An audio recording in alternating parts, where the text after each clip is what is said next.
Vou dar para vocês pelo menos 3 razões. Boa noite, a paz. Seja bem-vindo.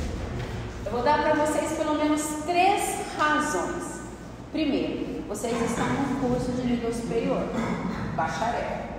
E todos os cursos de nível superior no Brasil, eles são regulamentados pelo Ministério da Educação, pela Lei de Diretrizes e Bases, que nós conhecemos como LBD, que cuida da educação. E o que o MEC estabelece? Que os cursos de nível superior, os cursos de graduação, que sejam voltados para áreas humanas e licenciaturas, precisam ter alguns conteúdos. E um deles é sociologia. Por exemplo, eu tive sociologia na faculdade de pedagogia, eu tive sociologia na faculdade de letras, tive sociologia no mestrado. Por quê? Quaisquer cursos de graduação e pós-graduação que tenham relação com as áreas humanas precisam ter alguns cursos: introdução à sociologia, introdução à filosofia, não sei se vocês tiveram, se não vocês terão, e introdução à psicologia. São áreas que são exigidas. Mas é só isso? Não, né? Os senhores participam de uma igreja, creio que tenham alguma liderança em algum ministério, ou mesmo se não tenham, terão em algum momento, e vão lidar com o quê? Com pessoas, não é isso? Eu sou líder do ministério lá na CPI Central, que nós chamamos de Conexão Crescer. A Conexão Crescer, ela é o ministério que cuida de todos os cursos da igreja. Inclusive, nós temos uma extensão do curso de teologia, curso médio, lá da igreja. Eu lido com quem? Com professores, com alunos, eu lido com pessoas. E os senhores também. Não importa se os senhores cantam, se os senhores cuidam das crianças, não importa qual é a função dos senhores na igreja, vocês estão lidando com pessoas. E pessoas são seres sociais. Alguém discorda? Todos nós somos seres sociais. Você fala conforme você foi aculturado no seu contexto social. Ele se alimenta, até a alimentação dele depende de um contexto social. Se você for lá na Argentina, por exemplo, a alimentação é totalmente diferente da do Brasil. Ou seja, a nossa forma de falar, a nossa forma, os nossos alimentos, a nossa forma de pensar muitas vezes são direcionadas por um contexto social do qual todos nós, seres humanos, emergimos. Então, se os senhores vão lidar com pessoas, vão lidar com seres sociais. Agora, isso quando nós olhamos para o indivíduo, para o individual. Mas e quando nós olhamos para a sociedade de uma maneira geral? Por que é que nós precisamos estudar sociologia no curso de bacharel em teologia? Veja, eu vou adiantar aqui uma ideia de um sociólogo chamado Emile Durkheim. Já ouviram falar? Esse sociólogo, ele concebe a sociedade como um organismo vivo. Nós vamos falar sobre ele mais para frente, mas para adiantar, por que os senhores precisam estudar sociologia? Emile Durkheim, ele concebe então a sociedade como um organismo. Você e eu, nós temos um organismo, sim ou não? No nosso organismo temos um coração, sim? 2 rins, um aparelho digestivo, um aparelho respiratório, um cérebro, sim? Se o cérebro parar, o organismo funciona? Se o fígado... Oi? Por poucos dias. Se o fígado parar, o organismo funciona?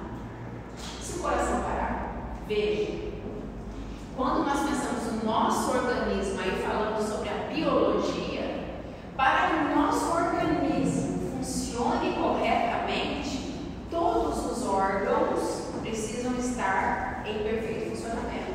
Sim ou não?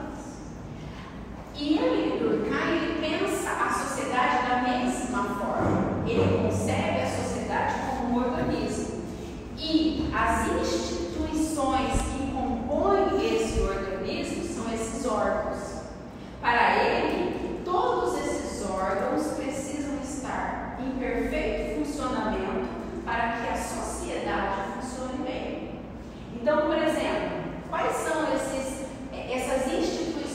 básicas que compõem esse organismo. Vamos ver aqui. Esse daqui é o coração da sociedade? Não, esse daqui é a educação, a escola. Esse daqui é o cérebro? Não, esse daqui é a família. Esse daqui são os rins? Não, esse daqui é a segurança. Esse daqui, ó, é o fígado? É o fígado? Não, é a saúde. Agora o principal.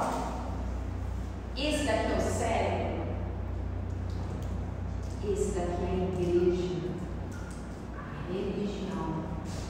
Então veja que as instituições básicas, ou seja, os órgãos que compõem, segundo Emily Durkheim, segundo a sua teoria de a sociedade como um organismo vivo, a sociedade é constituída por vários órgãos, e para que ela funcione bem, todos esses órgãos precisam estar funcionando bem.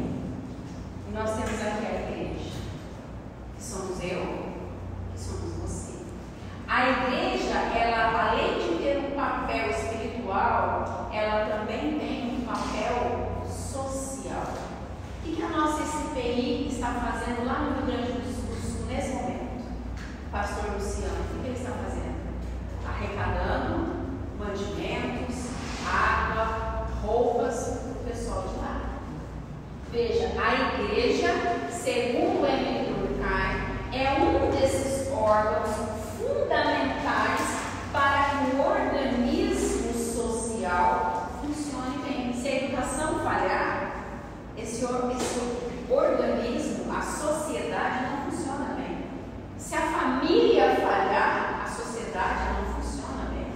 Se a segurança falhar, a sociedade não funciona bem. Se a saúde falhar, a sociedade não funciona bem. Mas se a igreja falhar, a sociedade também não funciona bem. Por quê? Cada um tem o seu papel. O que é papel da família não pode ser desempenhado pela educação, pela escola. É isso que nós vemos hoje, né? Está muito equivocado, não é isso? Exatamente. O que é papel da família, eu não posso delegar para a igreja, por exemplo, para as professoras da UFIS. Eu não posso, porque esse é o meu papel enquanto família. Cada um precisa cumprir o seu papel e precisa funcionar bem para que esse grande organismo, que é a sociedade, funcione bem. Então é por isso que os senhores têm também esse conteúdo no curso. Boa noite, a paz, tudo bem? Professor, então esse conjunto significa... Eu estava explicando o seguinte, nós vamos estudar um pouquinho sobre Emily Durkheim ainda. É que eu quis adiantar por que nós temos esse conteúdo de sociologia no curso de teologia. Então, o primeiro motivo é porque o MEC estabelece algumas disciplinas obrigatórias para os cursos de humanas, e sociologia é uma delas. O segundo motivo é que nós, enquanto líderes de igreja, ou membros de igreja, ou pastores de igreja, nós vamos lidar com pessoas, e pessoas são seres sociais. E o terceiro motivo é que a igreja, ela faz parte desse órgão, desse organismo social que o Durkheim estabelece. O que ele diz? Ele compara a sociedade com o organismo humano. Isso ele chama a sociedade de organismo vivo. Ele faz essa comparação. Ele diz o quê? Um ser humano só vai estar vivo se o coração dele funcionar bem, se o cérebro funcionar bem, se o aparelho digestivo funcionar bem, se o aparelho respiratório funcionar bem. Ou seja, cada órgão do nosso corpo precisa funcionar bem e cumprir o seu papel para que o nosso organismo esteja bem. E ele faz essa analogia com a sociedade. Então ele estabelece algumas instituições básicas que compõem a sociedade. E ele diz o quê? Que cada um precisa cumprir o seu papel: família, educação, segurança, saúde e a igreja. Cada um precisa cumprir o seu papel e precisa funcionar bem para que toda a sociedade funcione bem. Entendeu? Sim. Mas mais pra frente eu vou falar um pouco mais sobre isso, tá? Tranquilo até aqui? Entenderam então por que estamos estudando sociologia? Sociologia? Agora, o que é a sociologia? O que vocês acham que é a sociologia? Eu estou usando aqui porque eu descobri na hora que eu cheguei que meu computador ele não tem a entrada daquele tamanho lá. Vou ter que procurar um adaptador semana que vem. Por isso que eu não estou utilizando. O que é a sociologia? O que será que é? Será que é o estudo da sociedade?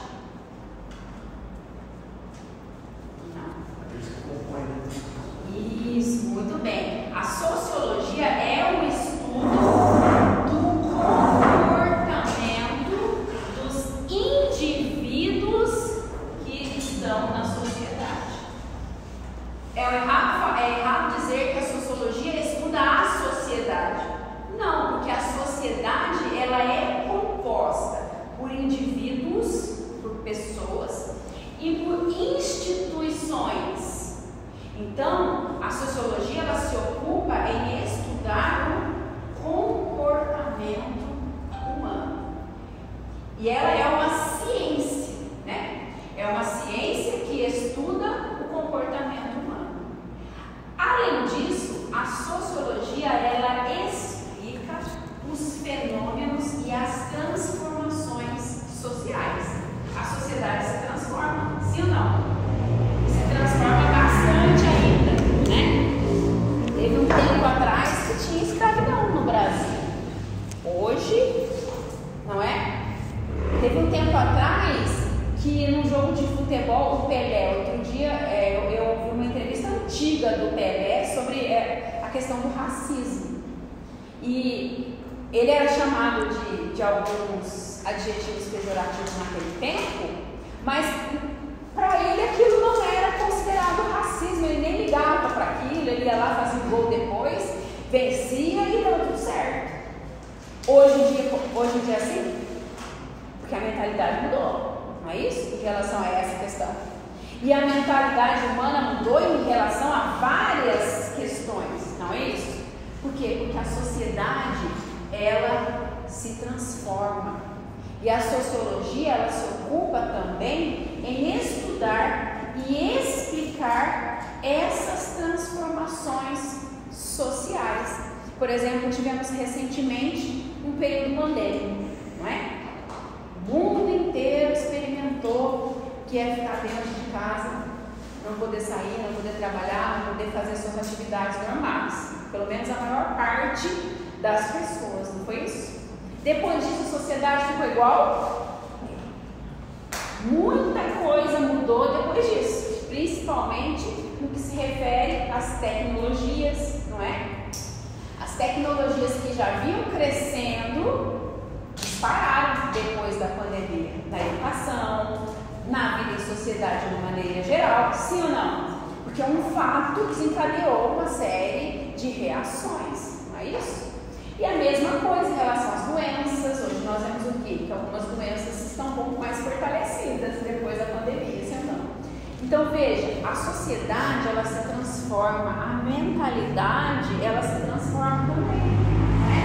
A minha bisavó morreu ano passado, fez 100 anos, morreu 15 dias depois.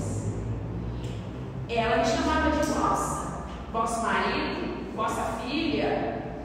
Ela não entendia a ideia de que meu esposo era aposentado, que eu continuo trabalhando. Ela não entendia a história de o meu esposo lavar roupa, lavar a louça, fazer a comida e eu trabalhar. Isso não entrava na cabeça dela. Por quê? De outro tempo. Ela é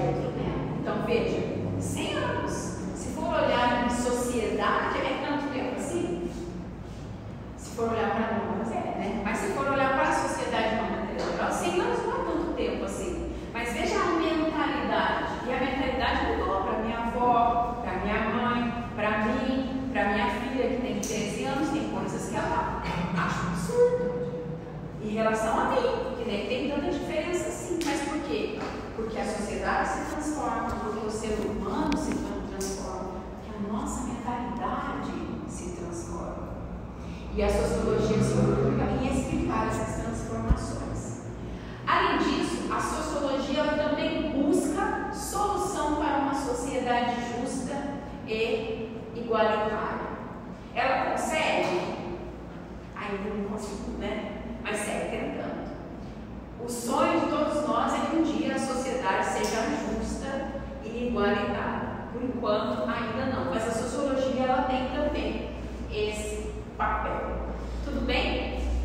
Entenderam o que é sociologia, então? Não é o estudo da sociedade, mas o estudo do comportamento humano. Ela explica as transformações sociais e ela busca uma sociedade justa e igualitária, certo? E como será que surgiu a sociologia? Vocês já tiveram um conteúdo de filosofia? Filosofia é uma delícia, não é? Foi a disciplina passada agora. Foi a conversa. Bom, eu só vou adiantar uma coisa. O nome da minha única filha é Sofia. E eu já tinha um nome antes da filha. Então eu já vou dizer qual é a minha aula.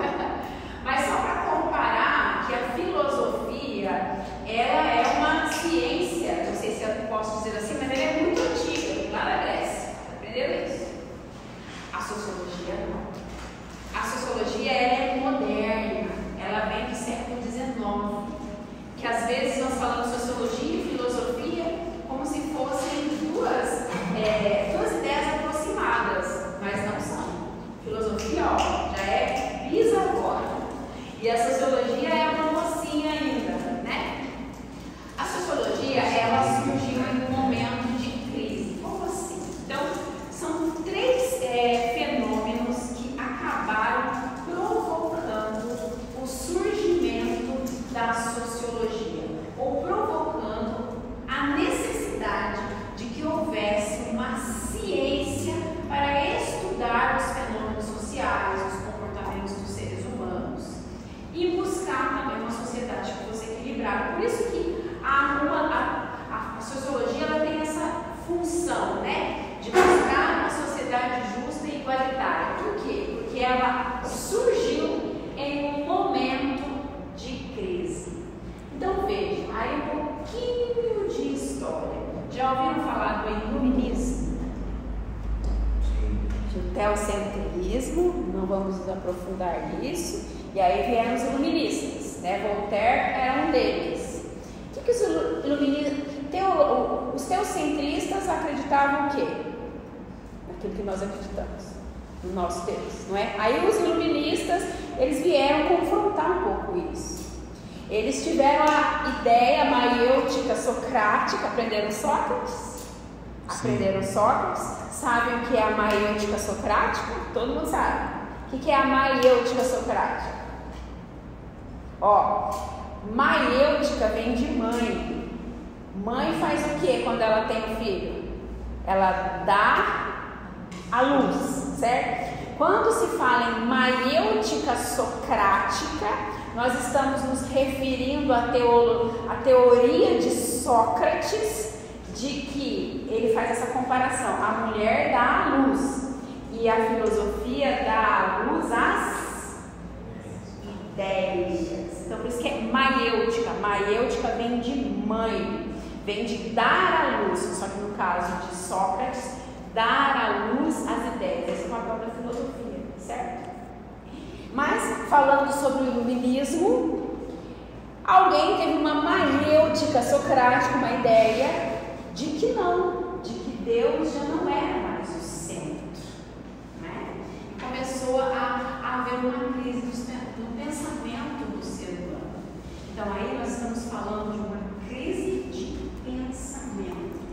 E junto disso aconteceram outras duas coisas: a Revolução Industrial e a Revolução Francesa. Na Revolução Francesa havia um rei, certo?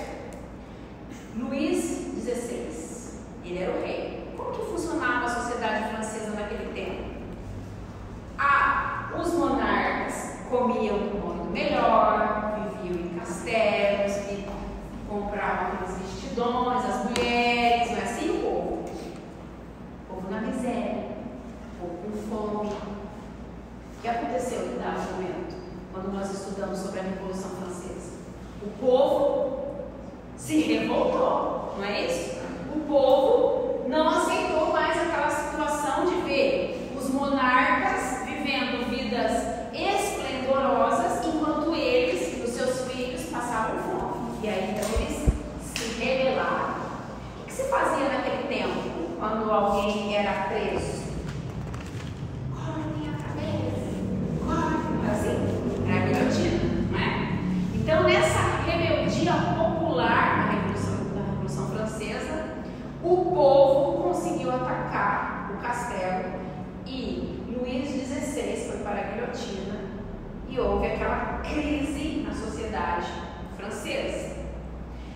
Isso tudo junto com as novas ideias de que o homem era o centro de tudo, de que o homem era capaz de pensar, de que o homem, de que a razão é que tinha valor em detrimento do que era místico, do que vinha da parte espiritual. Essas duas crises, a crise de pensamento e a crise política. Mas tem também a crise na economia, que veio o que? A Revolução Industrial. Foi a Revolução Industrial. O que foi? A substituição do homem, né, na máquina, né? Isso. A tecnologia chegou, né? Chegou, as máquinas chegaram. Aquelas pessoas que viviam lá nos pequenos feudos, produzindo, ia lá, a pessoa produzia o leite, ela tomava o leite, não é assim? Ela produzia os ovos, ela comia os ovos, ela trocava. Aquela vida agrária foi substituída por quê? Pela vida urbana. E aí o que acontece? Vai todo mundo para cidade. Aí começa o quê? Miséria, fome, aglomeração, exploração, né? Percebe? Então, em meio a tudo isso, só para vocês entenderem que o momento era de crise. Crise de pensamento por conta das ideias iluministas de alguns pensadores daquele tempo. Crise na economia por conta da Revolução Industrial, o surgimento das máquinas que vieram substituir a mão de obra humana. E o surgimento da crise política por conta da Revolução Francesa. Foi nesse momento de crise que surge a sociologia. Por que surgiu a sociologia nesse momento? Porque algumas pessoas, alguns pensadores, começam a ter um olhar mais crítico para a sociedade. Começam a olhar para a sociedade e ver, opa, está acontecendo muita coisa ao mesmo tempo. É preciso que haja uma ciência para organizar tudo isso, né? Nesse tempo já tinha filosofia, nesse tempo já tinha física, nesse tempo já tinha matemática, nesse tempo já havia outras ciências. Mas alguém olhou para aquela sociedade toda bagunçada, para aquela sociedade em crise e falou: não, precisa ter uma ciência também que seja capaz de ir lá e tentar colocar ordem naquela situação, não é? Sempre tem aqueles que têm uma visão além do alcance, sempre tem aqueles que são mais observadores. Outro dia eu assisti a um filme na Netflix, é um filme circular, chama Vingança Está na Moda, um nome um tanto, mas de tudo a gente extrai alguma coisa. Aquele filme ele mostrava uma pequena cidadela, uma cidadezinha, na qual havia a figura de um médico, uma professora, um comerciante e o povo ali ao redor. E esse filme ele nos leva a refletir sobre uma questão. Eu fiquei pensando uns 3 dias nisso. Uma sociedade pequena, onde todo mundo se conhece, não era para todo mundo cuidar um do outro? O professor educar todas as crianças, o médico cuidar de todas as pessoas, o comerciante, não era para um cuidar do outro? Era assim? Não era assim. Por quê? Porque o ser humano ali naquele filme, ele perdeu um pouco dessa convivência de familiar, né? Que é que as famílias eram pequenas, elas se conheciam, elas se ajudavam. Nesse filme, essas pessoas elas perderam isso. Então as pessoas no filme elas se odiavam. A professora era ruim, maltratava todas as crianças, o médico era ruim, maltratava todos os pacientes, todo mundo era ruim naquela cidade. E era o quê? Para todos estarem unidos e cuidando de si. Então era um tempo de crise naquela cidade, né? Até ela ser destruída, inclusive. Mas a sociologia ela surgiu desse contexto de crise, em que o ser humano estava confuso, em que a economia estava bagunçada e em que a política também estava. De um lado havia o quê? Os burgueses. Do outro lado havia o quê? Os proletariados. E no meio havia os funcionários do Estado. Então, os burgueses eram donos de tudo. Os proletariados, eles se dependiam daquilo que os burgueses eram donos. E os funcionários do Estado, eles eram neutros. Eles não se metiam naquela confusão toda. Essa era a sociedade daquele tempo, na qual surgiu a sociologia. Surgiu alguém que decidiu pensar numa ciência que fosse capaz de pôr ordem na desordem. Então, a sociedade capitalista, as relações que as pessoas de uma realidade rural, relações pouco complexas, passam a sofrer modificações em função das novas estruturas sociais que se desenvolvem em torno de uma nova realidade industrial complexa. Então, aquelas pessoas que tinham uma vidinha no campo, que trabalhavam para produzir os seus alimentos, que tinham ali as suas famílias, que cuidavam de si, deveria ser assim naquele filme, essas pessoas, elas foram para as cidades para trabalhar nas empresas. Quem eram os donos das empresas? Os burgueses. Então, nesse momento, eles passaram a vender a sua mão de obra. Lá, eles eram donos da sua terrinha, das suas coisinhas que eles plantavam, eles eram donos, eles tinham uma certa liberdade. Mas quando eles vão para a cidade, para trabalhar nas empresas, eles acabam barganhando isso por conta do quê? A mão de obra que eles ofereciam para os donos das empresas. Principais características da Revolução Industrial que nós falamos. Transformação da economia inglesa, que passou de predominantemente agrária para uma economia industrial. Essa transformação, ela causou um turbilhão de modificações na sociedade. As pessoas saíram da zona rural, foram morar nas cidades, e aí já faltava moradia, já precisava de educação, já teve problema de convivência. Foi nesse momento que a sociedade inglesa começou a experimentar o quê? Os pequenos furtos. Aqui na nossa cidade quase não tem furtos. Mas foi lá, no caso, né, nesse contexto, lá começaram os pequenos furtos. Por quê? Porque começou fome, começaram as necessidades e as desigualdades também. Relação patrão e empregado, homem e máquina. Então ali já começou a ter essa organização: patrão e empregado, o homem e a máquina. Com o advento da Revolução Industrial, surgem novos papéis sociais, principalmente o empresário capitalista e o operário, que é essa estrutura que a gente experimenta até agora. Esse material aqui eu não estou conseguindo transmitir, mas eu vou mandar no grupo para vocês, tá bom? Então nem precisa anotar. Foi importante eu colocar aqui na luz, tá? Só para explicar para vocês então, com a Revolução Industrial já estabeleceram novas relações humanas, né? Então aqui nós já temos o papel do dono da fábrica, o papel do proletariado, o papel do funcionário da fábrica. Com a consolidação industrial se configura o mercado de trabalho. Essa é a estrutura que nós conhecemos até hoje, né? No mundo inteiro hoje existe essa estrutura de o dono da empresa, o operário, o funcionário da empresa.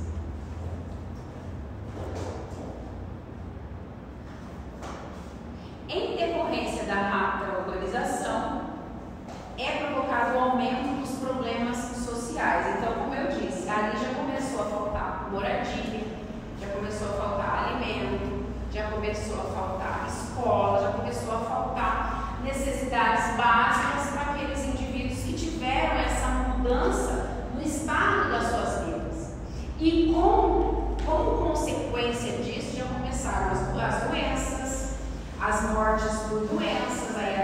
aprendizagem posterior de vacinas, já começaram os pequenos furtos, os pequenos crimes, por conta dessa desordem criada por uma mudança na escala da sociedade. Então, esse daqui é o cenário do surgimento da sociologia, uma sociedade desordenada, desorganizada. E alguém olhou e falou, não, nós vamos ter de reorganizar isso, e é preciso uma ciência para isso, por conta do iluminismo. Nesse momento, o homem, de uma maneira geral, ele já não crê em questões místicas, na religião, por exemplo. Não, ele já tem essa ideia de que é pela razão que o ser humano precisa resolver as suas mazelas individuais, as suas mazelas sociais. Então, a sociologia, ela veio com esse pensamento de que pela razão, ou seja, pela ciência, era necessário resolver a situação social que se instalava naquele momento. Professor, nesse contexto aí de iluminismo, de revolução industrial e tal, isso aí é global? Não, isso daqui é porque a sociologia surgiu lá. Então, mas nesse contexto de iluminismo aí, é ali naquele território ou é o iluminismo no caso? Tudo começa em um lugar. Ele pegou, então, começou no lugar, mas aí ele vai se expandindo. Naquele tempo era mais demorado, porque aí alguns pensadores brasileiros iam para a Europa, tinham acesso a essas teorias sociológicas, traziam para o Brasil, se disseminavam, demoravam um pouco mais, mas foi assim. Hoje não, né? Hoje é tudo mais rápido por conta da internet, dos meios de comunicação. Mas começou lá. Eu estou explicando sobre o começo, né? A sociologia, ela surgiu lá por conta desse contexto, mas depois, com esses intercâmbios, né, de pensadores que viajavam para a Europa, até para a Inglaterra, o que acontece? Eles foram se apropriando dessas teorias, desses pensamentos. Tinha muito brasileiro naquele tempo que ia, por exemplo, estudar fora e acabavam trazendo algumas ideias de fora, e assim foi se dissipando essa ideia, tá? Que chegou até nós. O iluminismo começou na Alemanha? Começou. E o proletariado? Já ouviram falar de proletariado? O professor na semana passada ele falou exatamente como você está falando, sobre a burguesia e o proletariado na introdução da filosofia. É que as duas andam bem juntas, né? O surgimento do proletariado. Então você já sabe o que é proletariado? Já. Quem tem Deixa Deus te usar.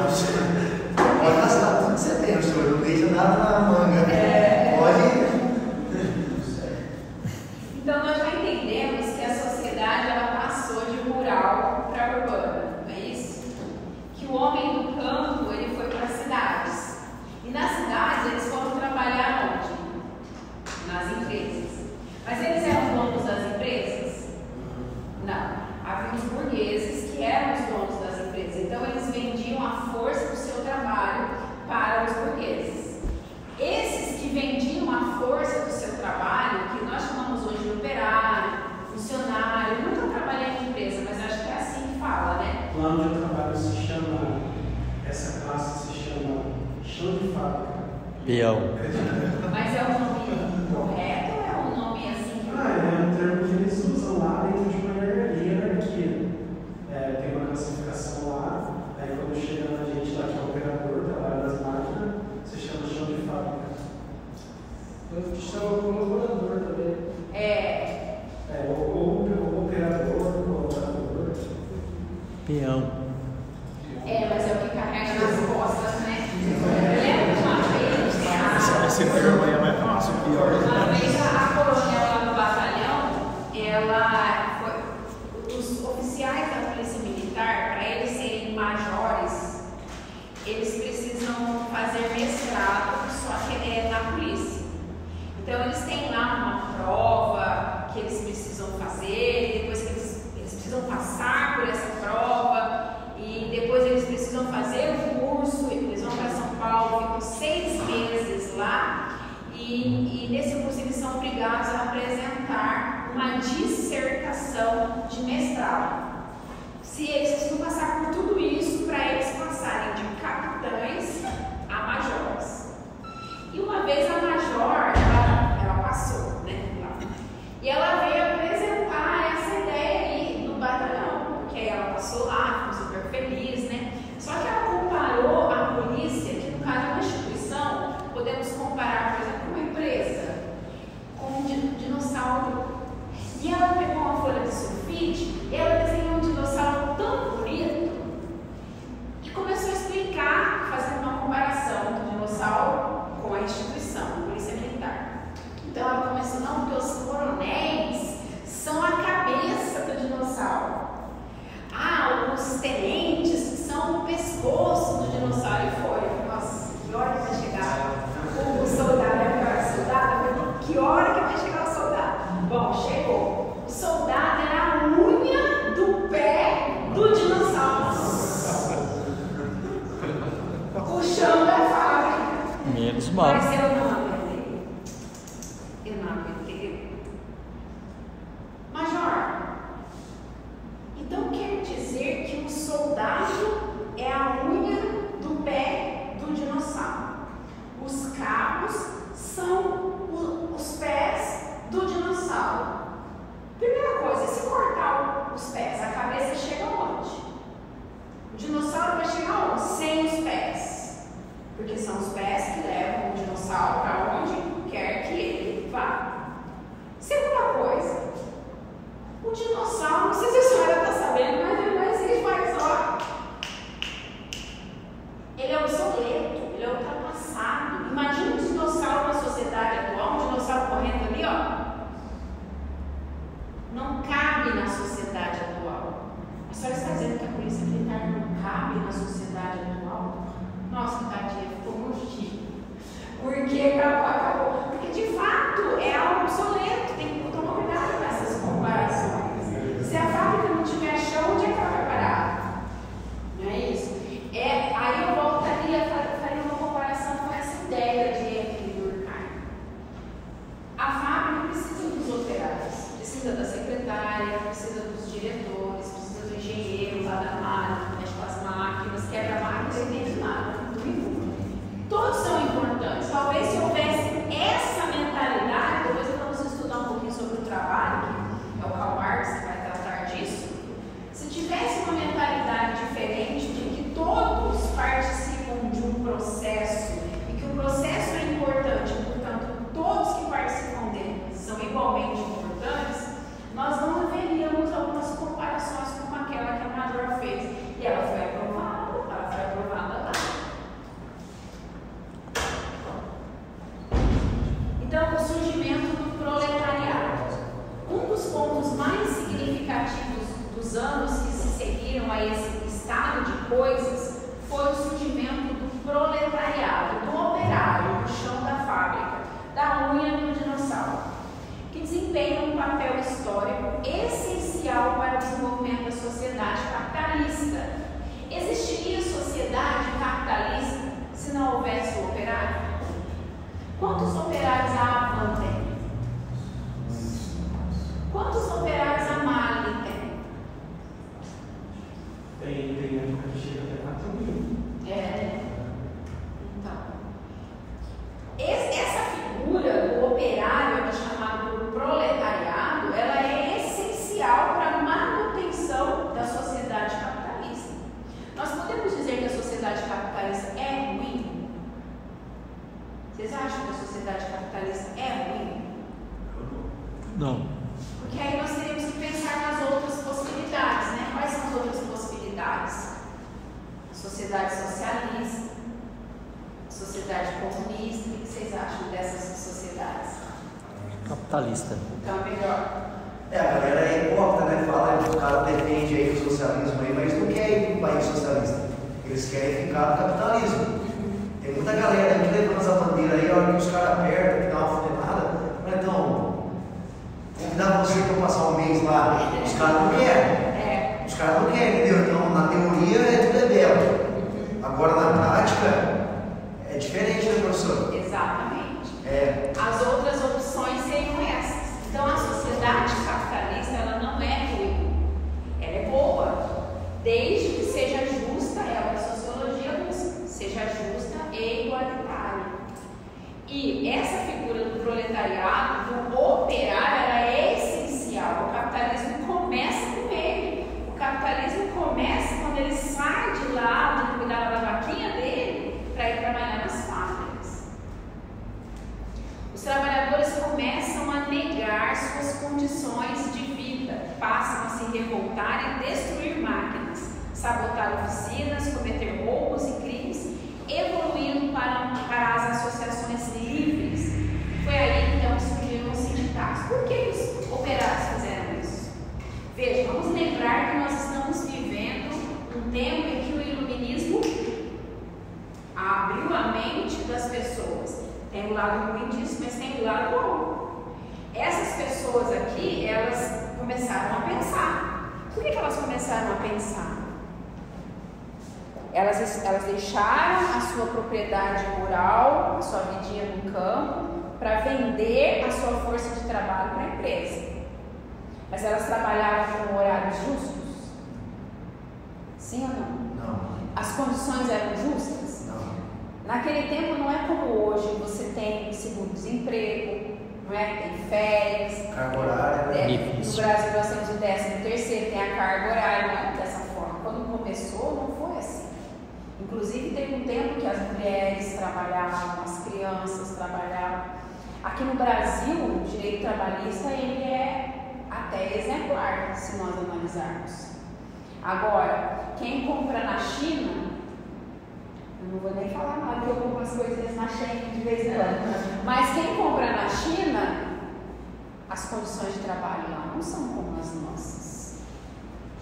Às vezes eu estava pensando sobre isso hoje, enquanto eu preparava a aula, porque às vezes eu gosto de comprar um negocinho lá na China. Só que a custa de quê? Como será que esses trabalhadores estão trabalhando lá? Será que lá é só adulto mesmo que trabalha ou será que eles estão em às vezes também para trabalhar também? Entendeu? O Brasil hoje tem um Ministério do Trabalho, né? Lá no batalhão nós temos uma funcionária e qualquer coisinha, Ministério do Trabalho. E a tendência é que o funcionário ele tem direito, que ele está certo, que ele vai ser protegido, né? Ele está certo. Porque tem toda uma história por trás que mostra que o proletariado sofreu muito ao longo de toda a história. Então, no Brasil, os direitos trabalhistas, eles são exemplares. Mas, infelizmente, essa não é a realidade do mundo hoje. Mas, quando começou, a realidade do mundo todo não era boa.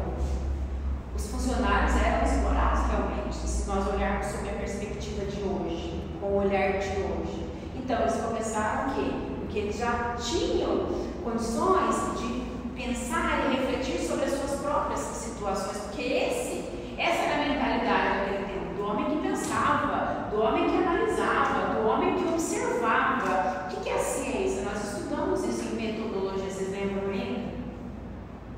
Vocês lembram da aula de metodologia? A observação, a hipótese.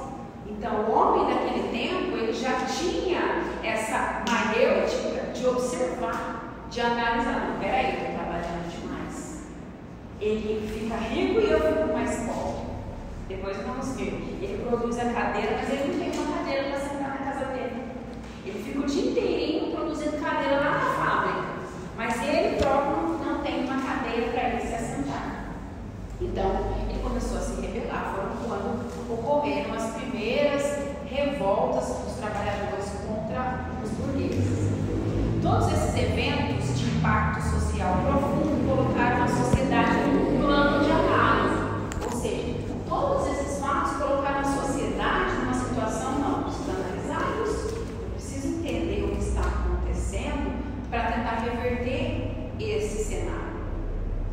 Então, a sociedade passou a ser um objeto de análise, né? Quando nós estudamos metodologia, estudamos a ciência,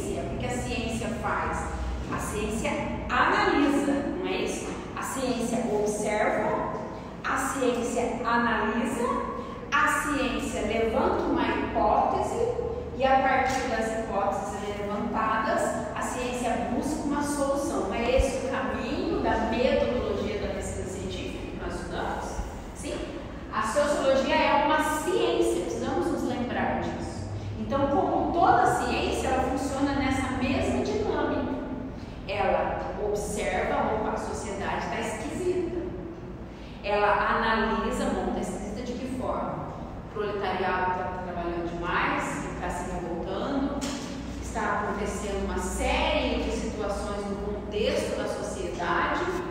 Opa, levanta a hipótese e busca a solução, está buscando solução até hoje. Aí viram alguns pensadores que nós vamos conversar mais para frente e vão cada um dar a sua solução.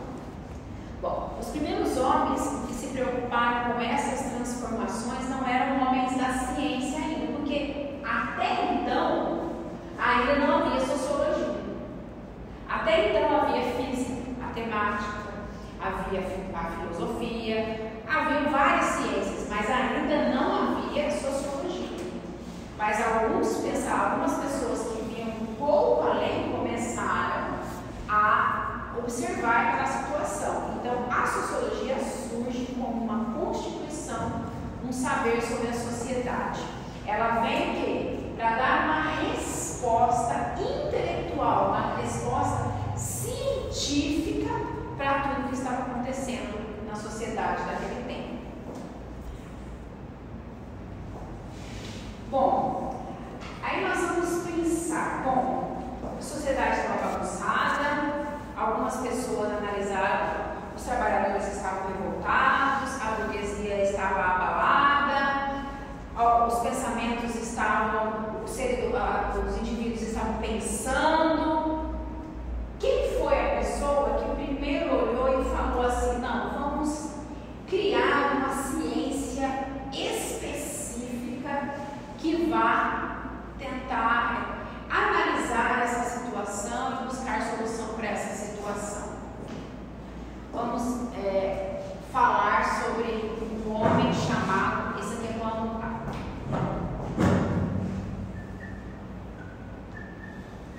Será que vocês ouviram falar sobre ele em filosofia? Eu acho que não. Não. Vou mostrar a carinha dele.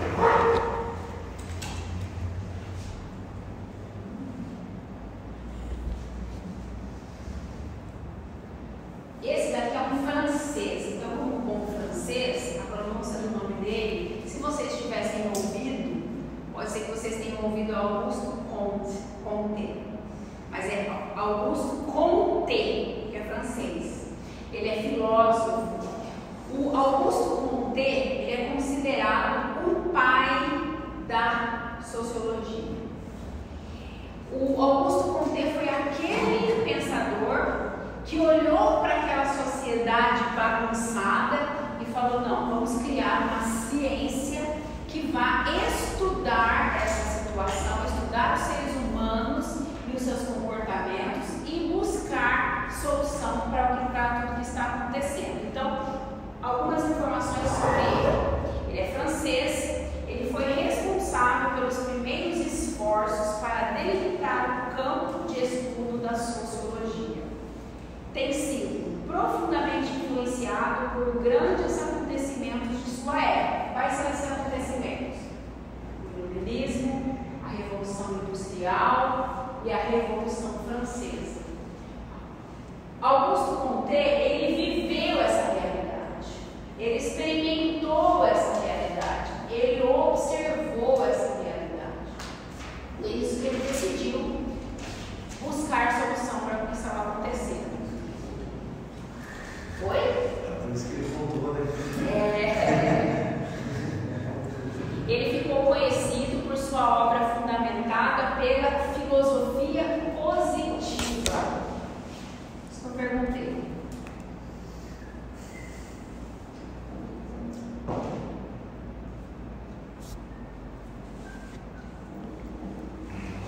Filosofia positiva, então nós vamos analisar um conceito, que é o positivismo. Já ouviram falar sobre isso? Positivismo? Sim ou não? Sim. Sim, né? Esse pensamento de Comte sobre o positivismo era a teoria que ele criou para aquele tempo de que a sociedade caminhava em uma ordem e que essa ordem ela era sistematizada e para buscar o quê? O progresso. Já ouviram falar esse termo? Ordem e progresso? Onde que está? Em um lugar eu já vi. Hã? Em um lugar. Pois essa frase da bandeira do Brasil é de Augusto Comte. Vem dessa teoria positivista, que ele acredita o quê? Que a sociedade ela deve caminhar numa ordem. Ordem não é no sentido de deixar organizado, colocar em ordem essa casa. Não, não é nesse sentido. A ordem no sentido de numeral ordinal. Quais são os numerais ordinais? Ordem, então, ou seja, uma sequência.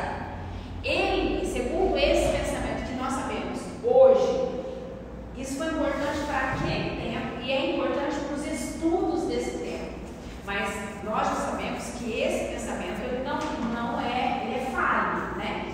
Mas para aquele tempo, quando ele olhou para aquela sociedade, ele entendeu, até influenciado pelo próprio iluminismo, porque ele é iluminista, que a sociedade ela seguia uma ordem, ela caminhava numa sequência de ciclos que iria levá-la para o progresso. Por isso, ordem e progresso. Seria mais ou menos assim, um caminho e o progresso seria o ponto de chegada. Mas é assim que nós vemos hoje? Não, nem precisa ser hoje, né?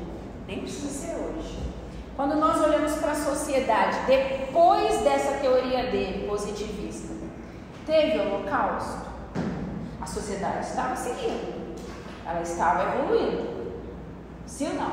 Mas teve holocausto? Teve. Então, a sociedade não estava caminhando para o progresso. E quantos outros fatos ou ocorrências sociais ocorreram depois dessa ideia dele que não levaram a sociedade para a ordem, não é? Então essa teoria naquele momento ela foi oportuna, ele pensou que seria assim. Não, a sociedade ela precisa seguir uma sequência, uma ordem, uma sequência de ciclos, ela vai se industrializar e até chegar no progresso.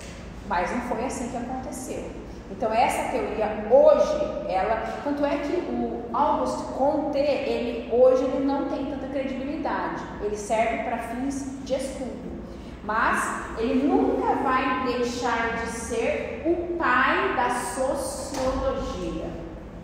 Nós vamos estudar depois outros pensamentos, outros pensadores, com outras teorias mais atualizadas, contudo, Comte nunca deixará de ser o pai da sociologia, porque ele foi o primeiro intelectual que, vivendo naquele tempo, experimentando aquela realidade, visualizando aquele contexto social crítico, ele foi o primeiro que falou: não, vamos criar uma ciência para colocar a sociedade como um objeto de estudo, uma ciência que estuda a sociedade e os comportamentos seus indivíduos. Ele fez isso por meio dessa teoria que depois foi sendo trabalhada por outros pensadores que vieram depois dele. Então, se cair alguma pergunta, quem foi o pai da sociologia? Quem foi? Auguste Comte. Isso. E ele pensava o quê? Que nós precisamos estudar o passado para entender o presente e imaginar o futuro. Essa era a ordem que ele estabeleceu nessa teoria do positivismo. Por que positivismo, professor?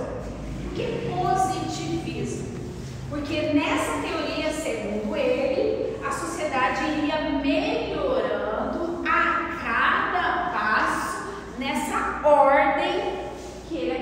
que a sociedade seguiria até, enfim, o progresso. Veja que é uma ideia positiva. Por isso, positivismo. Ele acreditava que a sociedade iria chegar no progresso. Chegou no progresso, mas tem algumas coisas aí, né? Tem umas religiões também, né, professor, baseadas nessas crenças